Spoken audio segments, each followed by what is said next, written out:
400亿播放，9.4分，3年长尾，诚意李莲花归来不是偶然。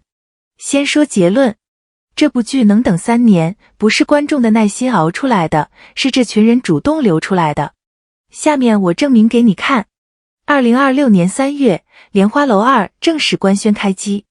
开机照一出来，我跟你讲，我刷到这张照片是在地铁上，差点没坐过站。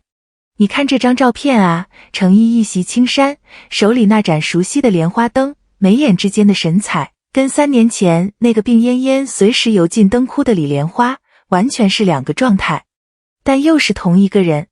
行，今天这期视频，我不打算把开机的所有信息都给你罗列一遍，什么36集了，爱奇艺独播了，原班人马了，这些百度都能搜到。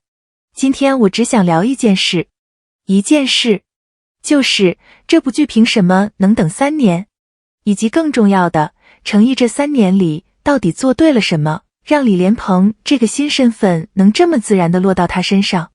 先说3年这个事儿，你要是不混 Space， 可能觉得3年没啥，一部剧拍续集嘛，慢慢来呗。但你要是稍微了解一点这个圈子的节奏，你就知道3年在长剧续集里是个非常微妙的数字。短了叫趁热打铁，常见但容易把角色透支；长了叫凉了，原班人马档期对不上，观众情绪散了，平台投入意愿降低。3年刚好卡在中间，说白了，这是一个主动选择的时长，不是被动拖出来的。那这3年诚意在干嘛？我得先说清楚啊，不是闲着。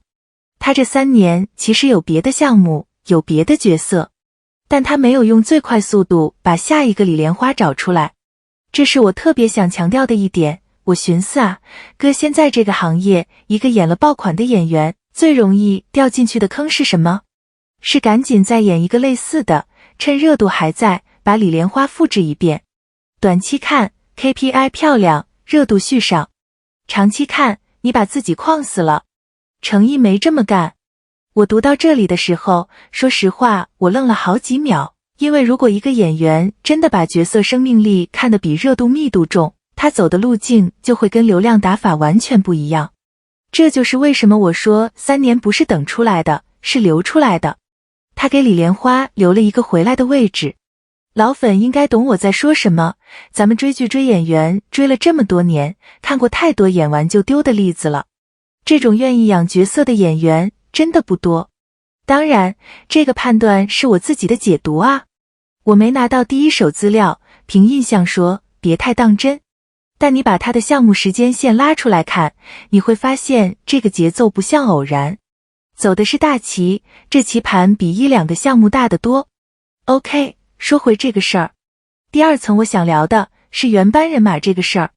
诚意、曾舜晞、肖顺尧3个核心主演，一个没少。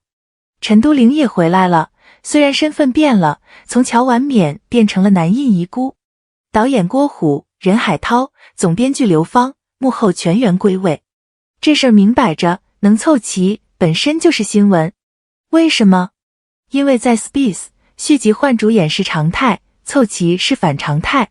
你想想看，一部剧的续集就像一桌菜，食材好，厨子也好，3年前那个味道才能再做出来。少一个食材，差一个火候，整道菜的味儿就不对了。莲花楼2这一桌，食材厨子全到位了。那问题来了，为什么能全到位？档期是表层，档期背后是信任。演员愿意把3年后的档期留出来给一部剧，需要相信什么？相信剧组，相信导演，相信对手戏演员，相信制作方不会把第2季拍崩。说到这个，我得插一句，你知道现在续集翻车的主要原因是什么吗？不是剧本不好，是人心散了。第1季拍完，演员对剧组有意见，导演跟编剧闹翻，制作方换班底，跑题了，拉回来。我想说的是，莲花楼2能让所有人都愿意回来，说明第1季的片场氛围、合作模式、对每个角色的尊重，是经得起复盘的。这种东西没法包装，圈内人最清楚。诚意在这里面是什么角色？是核心。原班人马愿意回来，里面有他作为男主的分量。一个让对手戏演员，让幕后团队都愿意再来一次的演员，这种 carry 力不只是演技层面的事儿。好，下一个点。这一段是我今天最想跟你聊的，也是我觉得最考验诚意的部分。李莲蓬第一季的李莲花是什么状态？是一个将死之人的洒脱。必察之毒，10年寿命，随时可能倒下，所以他爱管闲事，他破案，他笑着走江湖。因为他知道时间不多了，所以反而活得通透。那李莲蓬呢？假死3年，必察之毒未解，内力未恢复。也就是说，他还是那个该死却没死的人，但他多了3年的市井经验。他不能再像第一季那样以将死之人的洒脱面对一切了，因为他知道自己真的会死，3年都没死，那这个倒计时是怎么回事？更复杂的是，他不想管事，但管事的本能没变。他想躺平，但躺不平。你听我说啊，演一个新角色难，还是演同一个角色的新状态难？我个人觉得，演同一个角色的新状态难得多。为什么？因为粉丝有比较标尺。第一季李莲花在观众脑子里已经是个完整的人了，她的语速，她的眼神层次，她的笑，她撑伞的姿态。第二季演的时候，多一分像复刻，少一分像变形。得在还是他和已经不是3年前的他之间找一条细线走。这条线需要演员对角色有长出来的理解，不是演出来的，是长出来的。我之前重刷莲花楼，大概是去年冬天吧，半夜睡不着重刷的，刷到某一场夜里的安静戏的时候，整个人愣住。程毅那一刻的眼神是分层的，表层是平静，再往里是一种我知道时间不多了的接受，最深一层是一丝藏起来的不甘。这几层在一个眼神里同时出现，那种表演不是 hold 住就行的，是已经成为角色的状态。具体是哪一集哪一场，我现在凭印象说不准，回头有老粉记得的可以评论区帮我补一下，但那个感受我记得很清楚。所以我看到李莲蓬这个新身份的时候，我说真的，我是兴奋的，因为这意味着程毅要在已经长进去的角色基础上再长出一层。这个 level 的演员选择本身就是一种自信。等会儿先停一下，我有点说嗨了。咱们整理一下思路。我刚才说的这一段你可能觉得有点抽象，简单粗暴翻译一下，李莲花的难度是演一个将死之人，李莲蓬的难度是演一个活下来但不知道还能活多久的人。后者更微妙。程毅敢接，说明他对自己有判断。行，接着说。第4层，咱们聊聊那个数据。到2026年3月为止，莲花楼第一季全平台播放破400亿。爱奇艺站内209万人打分，9.4分，被多家媒体认证为近10年现象级长尾爆款。数字漂亮，但我不想只念数字。你想想看，一部2023年播完的剧，在3年里持续被看，持续有新观众入坑，持续有老观众重刷。这意味着什么？这意味着重看价值。说白了，一部能被反复刷的剧，靠的不是悬念，悬念你看一次就解了，靠的是角色的生命力。这就像一道菜，慢工出细活。第一次吃觉得好吃，第二次吃发现还有别的味儿，第3次吃品出层次来。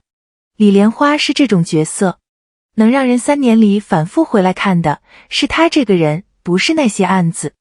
第一季是2023年，等等，不对，我查一下时间，对，2023年7月开播，3年长尾。这种长尾在长剧领域是非常罕见的。而长尾的核心驱动力是什么？是主演的塑造，让角色活成了一个真人。这是给联络人最准确的情感命名。你们不是在追一部剧，你们是在记挂一个朋友。所以2026年3月开机照出来的时候，那种反应不是哇又一部剧要拍了的反应，是我那个朋友回来了的反应。这2种反应本质完全不同。最后快速说一下播出模式。爱奇艺独播36集，2026年暑期一次性上线。这事儿别小看，一次性上线在长剧里不是常规操作，大多数剧还是周更，因为周更可以拉长热度周期，拉长广告投放窗口。愿意一次性放，说明平台对作品本身有信心，相信观众会被作品本身留住，不需要靠断更焦虑维持讨论度。这对程毅这种养角色型的演员特别友好，因为单元剧加一次性上线，意味着观众可以沉浸式的在36集里把李莲鹏这个新状态完整体验完，不会因为周更被打断节奏。这是平台对作品的尊重，也是对演员表演完整性的尊重。行，回到开头，我开头说过，这部剧能等3年，不是观众的耐心熬出来的，是这群人主动留出来的。现在我把这句话拆开给你看完了。程毅留出了档期，留出了角色，留出了一个让李莲鹏能自然落地的状态。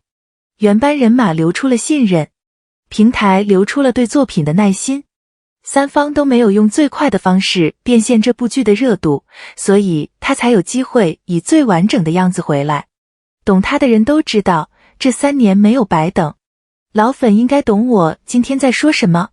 新朋友，如果你被这期视频说动了，去把第1季补一下，然后暑期咱们一起追《莲花楼2》。